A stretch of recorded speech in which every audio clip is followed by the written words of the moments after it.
A group of robbers killed his wife for pocket money, making a mistake that will cost them everything. They were unaware he would hunt them down and take his own revenge on the streets. After the police fail to help, this ordinary man turns into a dangerous vigilante. Now, he is searching every corner of the city to find them and finish the job. It all starts when robbers enter the house while the wife and daughter are busy cooking. When the daughter goes upstairs to get her iPad, Lucy notices the window is open. She quickly closes it and tells her daughter to come downstairs after seeing muddy footprints inside the house and sensing danger. Jordan, come down here right now. Mom, grabbing a charger, relax. But as Jordan is about to come down, one of the robbers grabs her and takes her hostage. Lucy reaches for her phone to call 911, but a robber points a gun at Jordan and orders Lucy to put the phone down, and she does. One robber orders Lucy to open the safe while the others tie Jordan to a chair. Another robber goes to the garage to get rope while one stays behind watching Jordan. Lucy tries to open the safe, but her hands shake and she cannot focus with a gun pointed at her child. At the same time, another robber starts behaving inappropriately toward Jordan, making her clearly uncomfortable. Meanwhile, Lucy manages to open the safe and packs everything into a bag, including cash and her husband's expensive watches. Another robber returns with a rope, and the two begin arguing. Jordan suddenly notices a knife and attacks one of them. At the same moment, Lucy comes downstairs, sees the opportunity, and throws boiling water on the robbers. Chaos erupts as the situation turns violent, and the robbers shoot both Lucy and Jordan. You motherfucker! Face! She can see your fucking face! Fuck it! At the hospital in Chicago, Paul, the husband and father, is informed that his wife and daughter have been shot. He rushes to see them and learns that Lucy is dead, while Jordan is undergoing surgery. Paul speaks with the police and lists everything that was stolen from his house, including his black watch, cash, and his rings. $2,000 in cash, 2 Panerai watches on the desk. Detective Raines explains that robberies have been rising rapidly across Chicago and that most criminals are searching for guns inside homes, which also happened in Paul's case. Paul's brother Frank gets angry, accusing the police of failing to properly warn residents despite the increase in robberies. Detective Raines leaves his contact information and exits. Later, Jordan comes out of surgery. Paul goes to see her and learns that she is in a coma. After that, Paul attends Lucy's funeral. Later, he speaks with his father-in-law about what the police are doing to catch the robbers. Paul mentions that a neighbor saw 3 men, a woman, and a white van outside the house. Paul's father-in-law then goes hunting and tells him that the police never stop crimes. They only show up after everything is over. He says that sometimes a man has to take justice into his own hands. Police only arrive after the crime. If a man really wants to protect what's his, he has to do it for himself. Those words stay with Paul and leave him deep in thought. Paul visits Jordan at the hospital and sees her friend reading a book to her while she remains in a coma. Paul allows her to continue and quietly watches.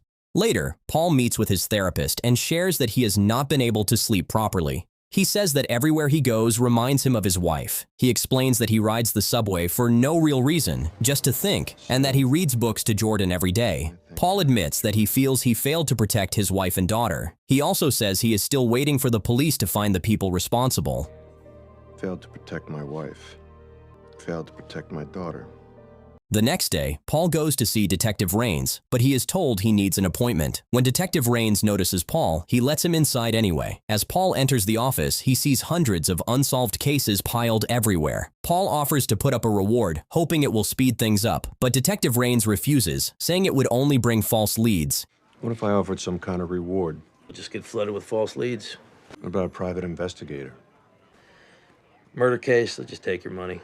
He tells Paul there is nothing more he can do except have faith in the process. The answer leaves Paul deeply disappointed. That same night, Paul walks through the darker parts of the city and witnesses thugs robbing a man. He tries to intervene, but instead, they beat him badly. When he gets home, he notices a commercial advertising firearms training and hidden gun furniture. The next day, Paul visits the gun store and meets Bethany. She shows him the different weapons available. Paul notices the security cameras and asks how long it would take to legally buy a gun. Bethany tells him it would take 30 days, including training and paperwork. It's a process for all this. There must be a lot of paperwork, right?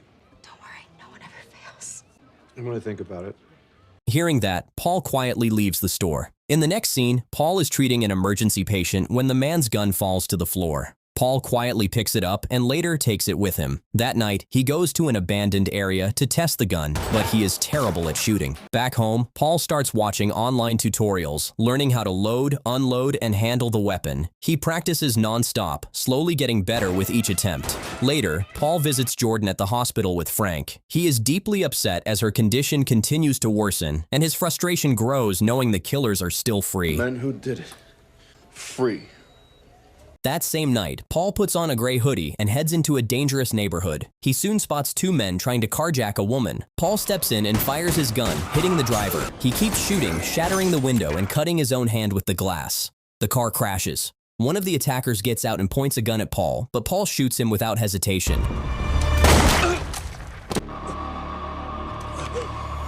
He tells the woman to run and get to safety. Nearby, another woman records everything on her phone, but Paul's face is never visible. Paul throws the hoodie into a trash bin, escapes through the subway, and makes it home. He cleans his wound and tries to sleep, but the events replay in his mind, keeping him awake.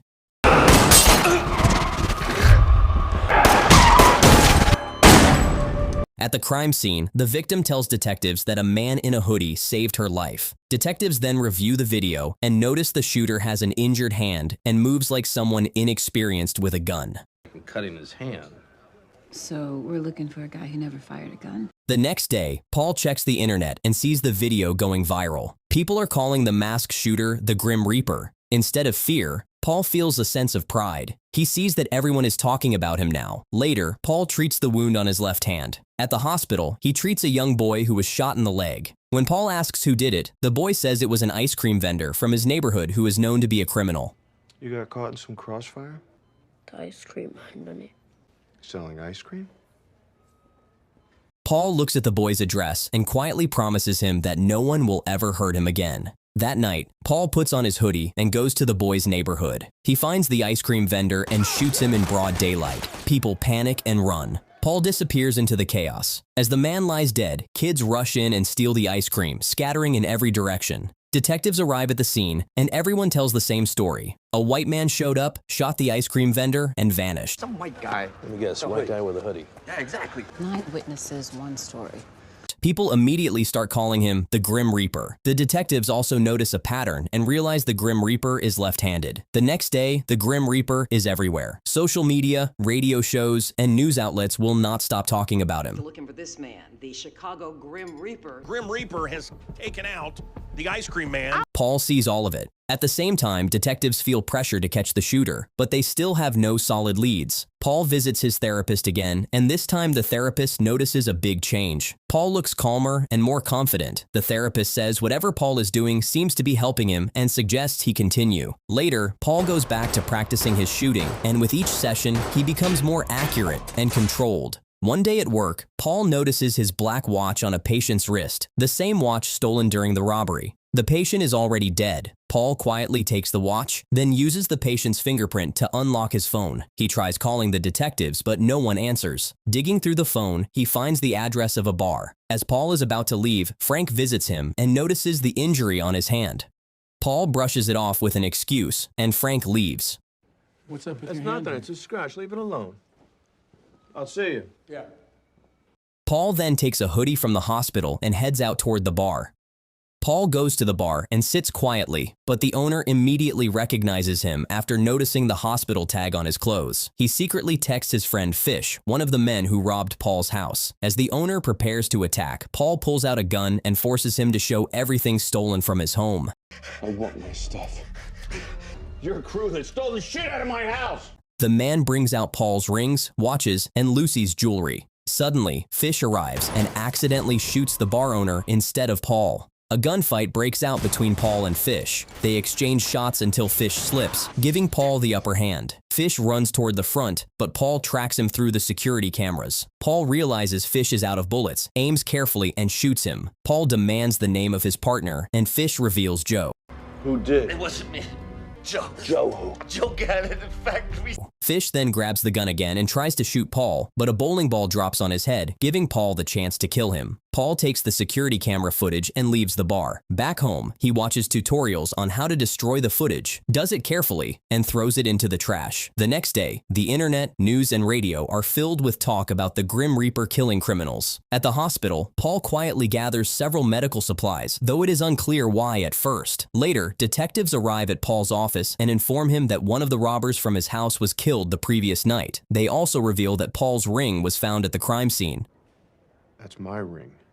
After that, Paul visits Joe at his mechanic shop. Joe tells him they are too close and that Paul should leave, but Paul attacks him anyway. He knocks Joe out, ties him beneath a car, and injects him with a drug. Paul begins torturing him, demanding the name of the third partner since there were 3 robbers and Fish is already dead. Joe refuses at first, but Paul continues until he finally gives up the name Knox. When Paul asks for Knox's address, Joe says he does not know. Paul believes him. Knox! That's his name, Knox!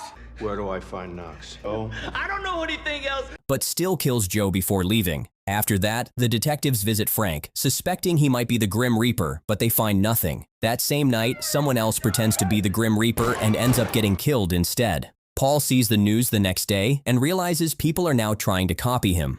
Soon after, Paul receives a call from Knox, who invites him to talk at a public place like a club. At the same time, Frank goes to Paul's house and finds it empty. When he checks the basement, he discovers a mess filled with bullets and bloodstains. Paul goes to the club and receives a text from Knox telling him to meet in the bathroom. When Paul enters, he calls the number and a phone starts ringing. Paul fires toward the sound, but it is only a phone. Knox suddenly shoots Paul instead, and chaos erupts in the club. Paul is hit and badly injured but manages to escape through the crowd.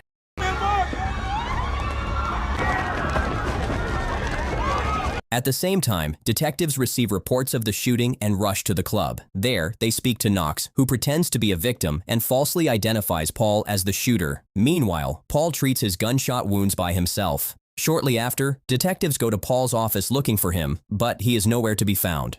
Paul returns home and finds Frank waiting for him. Frank now knows Paul is the Grim Reaper. Paul tells him he had no choice because he failed to protect his wife and daughter. He says he worked his whole life for his family and lost everything anyway. Paul asks Frank to leave because he does not want him involved, but Frank refuses and insists on staying. Suddenly, cops and detectives arrive looking for Paul. Frank answers the door and calmly tells them Paul is not there, asking them to leave. The detectives suspect Paul is inside, but with no proof, they leave. After that, Paul gets a call from the hospital saying Jordan has finally woken up from her coma. Paul and Frank rush there immediately. Jordan is devastated when she learns her mother is gone. Later, Paul and Frank talk, and Paul tells him that everything ends here. From now on, the only thing that matters to him is his daughter. It's over. You look after her, though. Her father. The next day, Paul brings Jordan home. Detectives try to question her, but Jordan says she does not remember anything about the attack. As Paul and Jordan step into the elevator, Knox enters as well. He starts a friendly conversation and asks Jordan what happened. She answers politely, but Paul has no idea that this man is Knox. What happened to you? I was in an accident. Are you better? Yeah.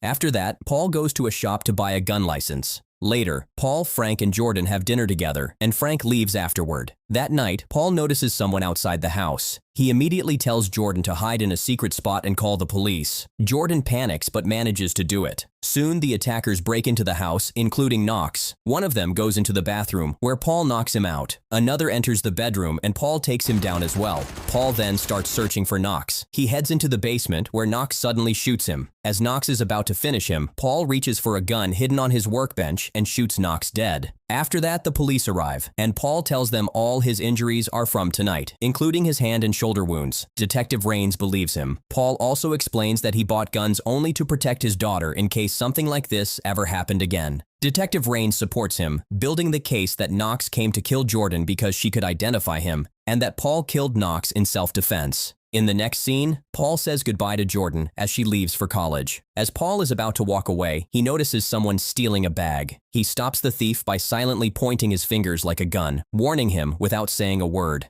The thief backs off, and the movie ends.